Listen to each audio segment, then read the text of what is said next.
Hi, everybody. Welcome to the Business Success Network podcast. And I'm really excited today to be joined by one of our BSN experts, Keith Blakemore-Noble. Hello.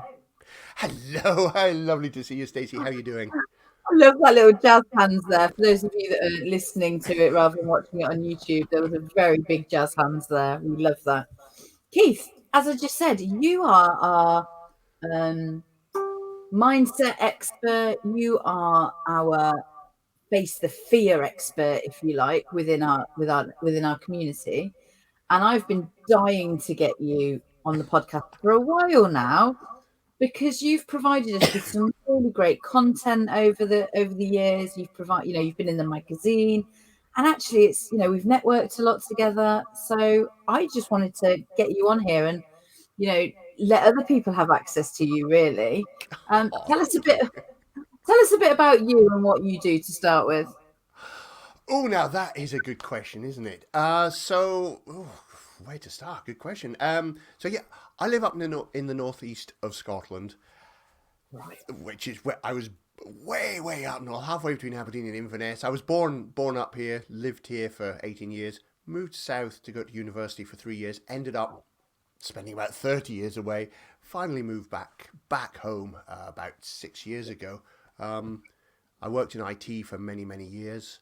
Uh, did well in IT. Became fellow of the British Computer Society. All that cool stuff. I loved computers, but one of the key things that made that the perfect career for me was I used to be painfully shy. I was terrified of speaking with strangers. Um, Even doing something like this would have been incredibly nerve wracking. Although we would never have got to this point because I wouldn't have networked, because that means speaking with strangers. You can imagine the effect it had on my career. It kind of plateaued once you reach the point where it's no longer what you know, but who you know that gets you the next opportunities.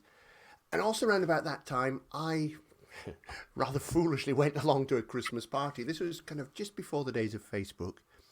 And I was in an online community, and we'd been chatting away, text behind the keyboard for about a year. And somebody suggested, hey, we all live near London, because I lived near Reading in those days, near London. We all live near London, it's nearly Christmas, why don't we get together for a Christmas party? I previously would have always gone, no, I'm washing my hair, or I have some paint I need to watch drying, or any excuse not to go. But I was thinking, hey, I've been chatting with these people for a year on the keyboard, how hard can it be? So I get there, and I find exactly how hard it can be, because it's one thing tapping away behind a screen, it's quite another walking into a room full of strangers. And I had a full-on panic attack, locked myself in a cubicle in the gents for half an hour until my heart calmed down and I was able to actually breathe without you know all the horrible symptoms you get from a panic attack. I then fled the building and I didn't stop till I was on the train. And that was the point. I clearly remember thinking, look, you cannot go through life like this. What is your life going to be like in 5 years' time if you don't do something about this? It's going to continue to suck, right? You have to do something. And that was the point. I decided I had to do something. Um, as luck, chance, fate, whatever you want to call it, would have it, a couple of months later, a friend pretty much dragged me along to a weekend personal development seminar that was being run in London. It was a free event, and of course, being a free event, they make their money by selling stuff at the back end. And what they were selling was all of their trainings in NLP, coaching, hypnosis, speaking, all of that sort of stuff. I went along to the event, nearly bottled it, but did actually go. I mean, got in a room full of like 500 strangers, like, oh God, for a weekend. Did go though. My friend was like, look, I promise I won't leave you. I'll be with you the whole way. You promise? Okay, let's just give it a go. But really enjoyed the event. Made some good breakthroughs in it, and I kind of realized, hey, this stuff works. Either the people they've all brought up on stage and done things with are very good actors, and there's no way you're going to find that good an actor that nobody else has seen, or it's real. You know what? It's real, and I feel I've made some breakthroughs. You know what? I'm going to sign up for the whole lot, in for a penny, in for a pound. So I sign up for all of their trainings, thinking I can use this to sort myself out. Completely blasted through all my fears, my phobias, and so on. Found I was good at it, really enjoyed it, and then, as luck would have it, I was made redundant from my IT position. Basically, here's a wheelbarrow full of cash, never come back. And I mean, I'd been in IT for 20 years by that point, starting to get a bit fed up of it. This opportunity comes along. Right, great. You know what? I'm a coach now, because I've been helping friends ever since I'd done that stuff. So I'm going to do this because I can help other people. I know what it's like when you're in that situation, so I can help other people. That was about 12 years ago, and that's what I've been doing ever since. So I help people master their mindset, whether that's conquering fears or phobias, conquering habits, conquering those beliefs we have. Oh, I'm not good enough. I could never do all those sorts of things. Just helping people blast through all of those to get the freedom to be, do, and have what they most want in life. I love that. Be, do, have. Amazing. So I didn't know you worked in IT actually, and that's a big career change, isn't it? To go from, behind a keyboard, and I completely understand what you were saying about we think we know people, don't we? And it'll be okay. And then you walk into a room and think, actually, I don't know them. I just know their kind of what they put out there on social Yeah. media or over the keyboard or on a forum. So it can be really daunting for people. And I think, especially when you first start in business, the thought of you've got all these marketeers, I'm terrible, go networking, go do this. And people are thinking, no, thanks. So Yeah. that can be something that you can really help with now. Yeah, because I mean, you're absolutely right. Back in those days, as I said, it was just before Facebook came along. It's still the same now with Facebook. When you interact with people on Facebook, you type your post, type your answer, hit send. There's not this immediate instant back and forth. Somebody replies, you can take as long as you like to reply. You can kind of think about it. You go, oh, I've no idea what to say. I'll go off, think about it, come back, type it up a bit. If you're anything like me, you type a reply, delete it, edit it, redo it. Well, I was going to say, sometimes in the heat of the moment, it's really good to be able Yes. to pause and not get yourself into trouble, isn't it? So, yes. Actually, that was something that I developed when I was in IT. Sometimes you'd get an email come through, and you could just feel the red mist descending. It's like, oh, and no matter how much you walk away, you still. Oh. So what I used to do was hit reply, delete the email address so it wasn't going to anyone. Hit reply, type the full reply that I wanted to say, got it all out, then delete it. Go, right, now I've got that out of my system. Now I can do it properly, because sometimes you do need that release. Yeah, But I have to say, there was always that, oh absolutely. God, I hope I make sure I've deleted, treble check that it's not actually going to go to them. It's not going to send. It's not saved in drafts. It's not Exactly. anywhere. Yeah. But yeah, you're right. So when you're networking with people online through Facebook, other platforms are available. When you're doing it online, it's not immediate, and you've got that time to think. And if you don't reply for a while, people aren't going to be looking at you waiting for a reply. They just carry on. Whereas when you're in person, somebody says something, you've kind of got that immediate thing. And we always kind of think we have to perform, we have to be on best behavior, we have to be on top performance. People are going to expect us to be erudite and witty and entertaining. And then they meet me, and it's all gone out the window. And what are they going to think of us? What if I say something and they don't like? Thing is, most people are thinking that anyway. And if somebody else is having a chat with you at an event, they're not judging what you say. They're not trying to pick apart what you're saying. Well, you will get the occasional person who does that, but they very quickly get left alone in the room as everybody kind of moves away from them. But people are just there for general chat, and people, they're not going to be judging you. You can kind of settle into it, and if you don't know what to say, then that's absolutely fine. Again, people will understand that, but it's going from that do it in your own time to real time exchange. That's where it can get really scary and daunting, particularly if you haven't done it much before. You then don't have the tools to enable to know what to do, how to have a conversation. That's one thing I found once I conquered my fear of speaking with strangers. Hey, great, I can go up to strangers and have conversations. Hello. I don't know what to do now, because I've never got this far before. Now what do I do? So when you're kind of networking with people, or just having any conversations, a great way to get a conversation going is get people talking about the thing that's of most interest to them. And there is one thing which most people will happily talk about for ages: themselves. Exactly. Not everybody. You will get particularly very, very strong introverts will absolutely hate that. And it's good to spot those, and you can then steer the conversation a different way. But most people will happily talk about themselves or something they've done or something they like. And when you can get somebody onto that conversation, it's a great icebreaker, gives you the chance to pause and think. And very often you then get seen as a great conversationalist because even though the other person did most of the talking, they really enjoy the exchange with you. Hey, I loved having that chat, even though I did all of the talking, which I didn't realise, but I loved having that chat. Stacey makes me And you feel often get an really apology, good. don't you? You often get, oh, I'm really sorry I took up all our time. So Yeah, actually, they then feel a sense of not indebted, but they feel like, oh, well, we should have another catch up, or we yeah, should because I want carry to hear on about the you. conversation. Yeah, Exactly, absolutely. yeah, yeah. So I love that you work with people's fears and, public speaking, even those conversations of walking into a room. It is all that fear and mindset mastery is huge. We could be here all day picking out topics, but Yeah, you do talk a lot about people's fear. The article in the magazine, I remember somebody told me off because we'd put a big picture of a spider on it. that's right, And yeah. people it isn't just about talking and networking and speaking. There are some really, well, I say strange, I'm petrified of spiders and needles, me. They're my two big ones. There you go. Other people have a range of different fears, and I know you help with, all of those different things. What's probably the most common fear you come across?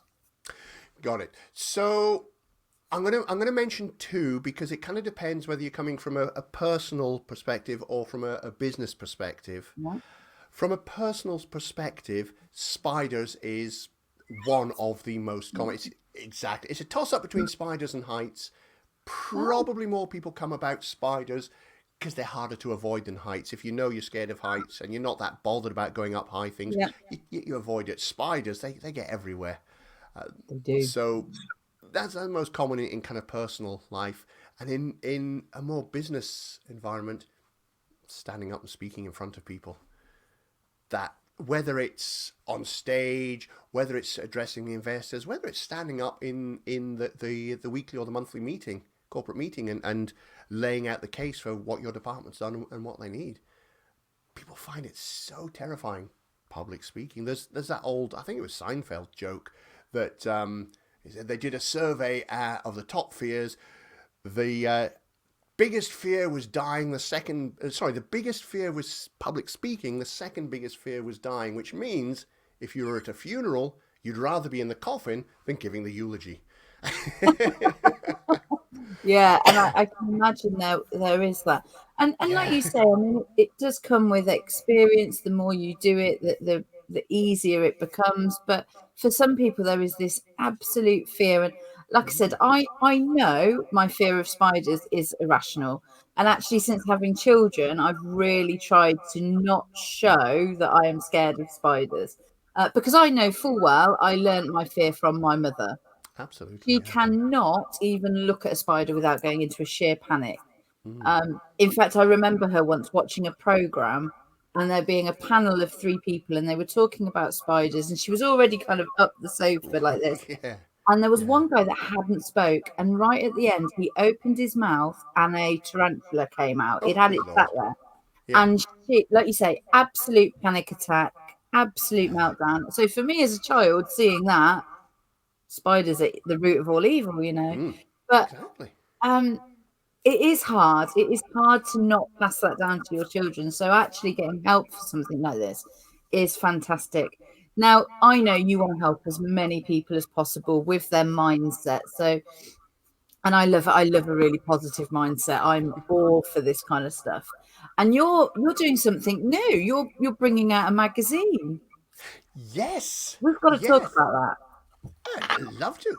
Yeah. So, I mean, I've So got the what's the thought podcast. behind it? Because it's not all going to be all about fears and things like that. No, What are absolutely we allowed not. to talk about what it's covering? Why not? It's a little bit of an Put you on the exclusive. spot a bit. Yee. So yeah, I mean, I've got the podcast, got the books, got all the other stuff. A magazine is the logical next step. So it's called Mindset Mastery, is what we're calling the magazine. It's going to be out three issues a year, so just enough to kind of keep you topped up. And you're right, it's not purely about fears. It's about all exploring all different aspects of mindset mastery, what mindset is, how we can master our mindset. We're going to be looking at how the mind works, because I mean sometimes people go, well, yeah, but I was born scared of something, which is not true. When we're born, we are a complete blank slate. We are not scared of anything at all. We know nothing. I mean, let's face it, some babies have to be slapped to get them to breathe. For heaven's sake, when we're born, we know absolutely nothing. We learn everything, and in our first few years, we're voracious learners. We learn everything we can by observation, by experience, and by what we're told. So, who we are now is a product of everything that we learned when we were growing up, and that's your mindset. Is basically, it's all the different characteristics and aspects of your mind around a particular topic, your beliefs, your attitudes, your values, all of these things, your memories, all around particular aspects. But it's not set in stone. It's not cast in concrete. We can change our minds. In fact, our mindset does change gradually, evolve over time anyway, more so when we're younger, less so as we get older. It's kind of a bit more in place, but we can change it. And that's a very empowering thing to realize that, like spiders, for example, if you're terrified of spiders, to realize that, hey, you can change your mindset so that spiders are now something that are not scary at all. I had a lady who was petrified of spiders to the extent that she couldn't go to the toilet in her own house if there was nobody else around, in case there was a spider in the bathroom and there was nobody to take it out. Obviously, that's a bit inconvenient, to say the least. We did our session. She's now absolutely fine with spiders. She actually has a little bit of a chuckle now when she sees a spider. She's absolutely fine with them. So, I mean, we can change it for things like fears, but also more deeper things in our mindset. Like if you're setting up a business and you're thinking, oh, people like me don't succeed. I should just stick with employment. I'm not cut out to be a business success. And actually, that's a really positive thing, because you've got to feed your brain, and you've got to feed it with positive, because there are so many people out there, whether you're starting out, whether you've been in business 10 years, 20 years, there are always those negative voices in your head. I call them neg ferrets. Oh, good You know, word. it's Good a name. new one. It just, Yeah. and that stems from some personal development I did years ago, and they said that negative voice on the back of your head, it looks like a kind of a ferret, and I said, oh, a neg ferret. And that's the thing. It is that, your parents that want to wrap you up in cotton wool and protect you. No, stick with a proper job. Don't go doing that. And all Yes. those kind of negativity. And I think actually, from going self-employed, you do start on a mindset journey without even realizing it. Oh, yes, yes. And you've got, like you did, you went on that personal development day. It absolutely changed your life. It can be life changing. I am definitely a more positive person now than I probably was in an employed role. I always say I'm unemployable now, because I'm used to being my own boss, kind of thing, and I'm used to doing what I enjoy, and that has a real positive effect. But you've something like this mindset, and mindset mastery, as I said, is huge, but it has so many little things that make up that. A magazine is a great idea, because you've got so many articles that you can think, that's relevant to me. That's not at the moment, but going back to it in 6 months' time, it then might Exactly. be relevant. So Yeah. I think it's a fantastic idea. And Thank so you. obviously there's going to be articles from you. You've got other contributors going in. There's going to be a wide range of kind of covering all mindset stuff, isn't there? Yes, that's the aim. It's kind of going to build up and to be just a nice resource that covers the whole range of mindset mastery. And as you say, sometimes bits will be directly relevant right now. Other times they may not be relevant now, but maybe a year in the future, you'll flick through it and go, oh, you know what? Actually, that kind of makes a bit more sense to me now. Some bits of it you'll read and sort of not think anything of, but somewhere deep in your mind, it's going to start churning away until all of a sudden, ping, out comes a. I love it when that happens. You sort of sitting there and you just suddenly go, ding, oh my word, where did that come from? Makes perfect sense now because it's been churning away in your mind for days, weeks, or even months. Absolutely, and your mind just gives it you when you need it, doesn't it? So, Yeah. and actually, we run Business Success Magazine. We've said you've been a contributor before. I have had people that have rung me up 6 months after it's been and gone, and they've said, "Oh, we've just had a reader ring us and buy our services or do this off the back of that magazine," and yet it was months before. Well, it's because most people do like to keep magazines when they've got good content. I'm not saying you well, whatever glossy mouth you've got, but business magazines and things with real content in, people will keep, especially people like me. I've got a binder and everything. I'm terrible. Oh yeah. It's nice to go back and flick through from time to time, isn't it? Exactly. Yeah. Keep the whole collection. Keith, you also, we haven't even talked about kind of hypnotherapy, as a tool and things like that. And I know you're great at this. I saw a testimonial for you at the weekend where you'd stopped actually, and that was a referral of a referral. So you'd stopped one person biting their nails and then you'd stopped somebody smoking. But I've heard you do kind of helping people with weight loss. There's so much that this can it's got a life of its own. You are Yeah. work non-stop. We just, it's amazing what you do for people. Is that something that, people come to you for quite regularly? Nail biters. I mean, I used to. I'm terrible. Yeah. Well, when I first started, when you start in business, you get all this all these advice. Oh, you have to niche. You have to find a niche. You've got to niche down. Don't tell people you can do all sorts of niche. Find one thing and just only talk about that. And I get why. And I also think sometimes it's taken to an extreme, as with so many things. The kernel of the idea is good, but sometimes we go a bit too far. But I niched down purely in fears and phobias because that had been my journey. Social phobia, fear of speaking with strangers, that sort of stuff. And I used to tell people about that and the results that I helped people get. But the interesting thing was the number of times I would talk about that, and afterwards I'd get someone come up to me and go, "Well, that was interesting. Can you use that to help me stop smoking? Can you use that to help me lose weight?" It's like, oh, of course I can. But there's only so many times that can happen before you go, okay, I'm listening.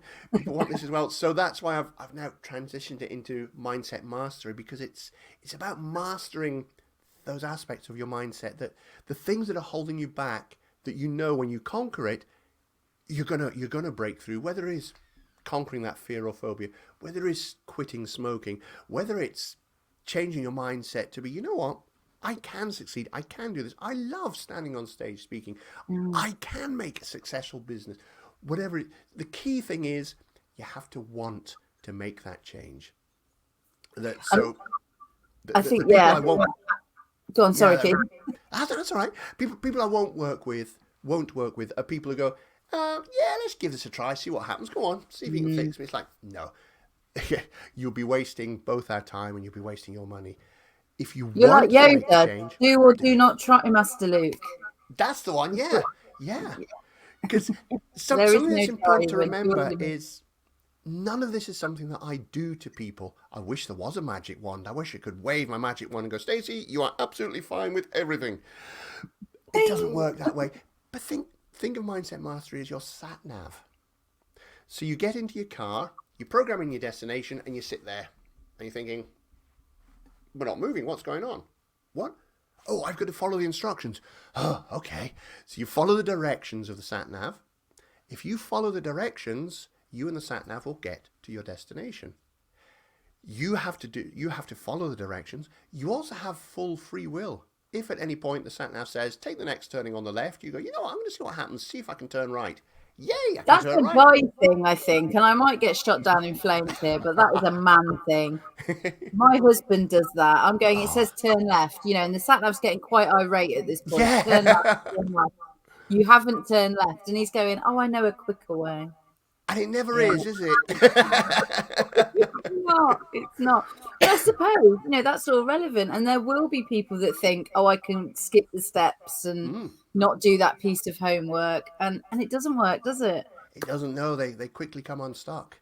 And then they find out because every piece of the journey is important. Every step of any journey is important. You can't take the third step without taking the first and second steps. Keith, it's hard for me to imagine you being not a confident speaker because every time I talk to you, you have got such a soothing, hypnotic voice. You could have hypnotized me in the last 20 minutes and I wouldn't have known, to be honest. You have, and you are a real product of the product, I think. And it's fascinating. So there will be people out there that may be listening and that have a fear, that are thinking, oh my God, I could never go on a podcast with Stacey, or I want to get up on stage, or I just want to hold my own in the boardroom kind of thing. Yeah. What would you recommend to them? What's the first step they've got to do? The very first thing is to recognize that they want to make this change. That is the very first thing. So get clear on what you want to change and why you want to change it. Why do you want to make this change? What's that going to get for you? Why is all that important?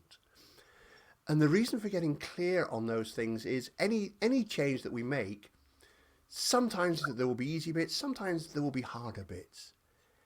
And if you're not clear on the massive benefit of making the change, then when it starts to get a wee bit hard, you kind of go, you know what, I'll just give up. It would be like if you decided, you know what, I'm going to take up jogging. Every morning I'm going to go out jogging because that's what everybody does. Yay! You put your shoes on, you go out. Do that for a few days.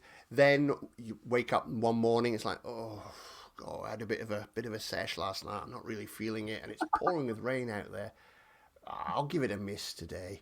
And before we know it, we've missed 2 or 3 days because you didn't have a really strong reason for it. Whereas if you're doing it because you know, hey, look, if I don't do this, I know I'm going to die 5 years sooner because my health is such that I need to.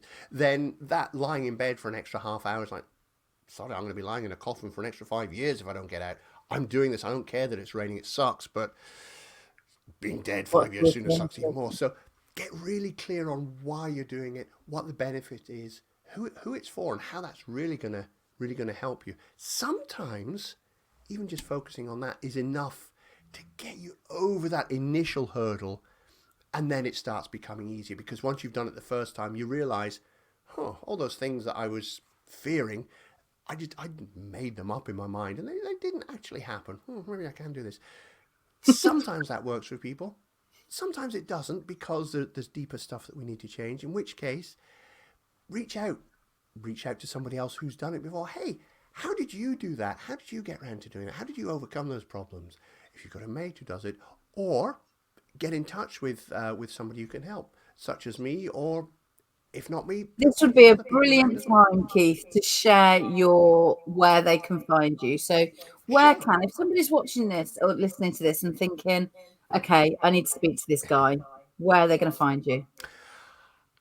I am blessed with having a unique name. There's nobody else on the planet with the name Keith Blakemore-Noble. So if you look Keith Blakemore-Noble up in any search engine, whatever you find, good or bad, it's me. So use your favorite search engine, type in Keith Blakemore-Noble, you'll find me, or go to keithblakemorenoble.com. No spaces, no hyphens, just keithblakemorenoble.com. That's my website. You'll find all the details, or check me out on any of the socials. Fantastic. That is amazing.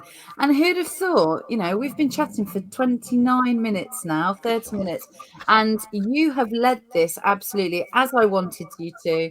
And I would never have imagined you being an IT person stuck behind a keyboard with such a fear of speaking, because as I said, you completely just listening to you is quite hypnotic. You are fantastic. I'm so glad you're one of our experts. I always kind of ask a question on our podcast, which is, what does business success look like to you? Oh, now there's a question, isn't it? It is a little bit, but as we call business success, I do like to kind of get that one in at least. So Yeah. Business success. What does business success look like to me? I guess it's having a business which provides a product or a service which customers benefit from, and it does it in such a way that it succeeds, it grows because people see the benefit of it. They shout about it to their friends, who then come to that bit. So yeah, basically one that does what it says it will do, offers something people need, does what it says it will do, which is what so many don't. I think that's a massive part of success. And in doing that, it then basically just becomes like a snowball effect and creates an avalanche where it's just steaming through and solving the problems that people need solving. absolutely. And I think that's a wonderful description of business success there. Everybody's is different. I don't think there's a right or wrong. I love these. We should, in fact, I should compile a list of them all because they're brilliant. You should. You can find Keith in our Facebook community, which if you just search Business Success Network UK, you will find Keith in there. He's always sharing top tips, hints, and tricks. Tricks, maybe? Yeah. Okay, we'll go with that. Why not? Keith, it's been an absolute pleasure to speak to you today. I can't wait for the magazine to come out. I can't wait to see you up on stage next and find out everything else that you're going to be up and doing in 2022. So thank you for joining me today. Thank you for having me, Stacey. Thank you so much.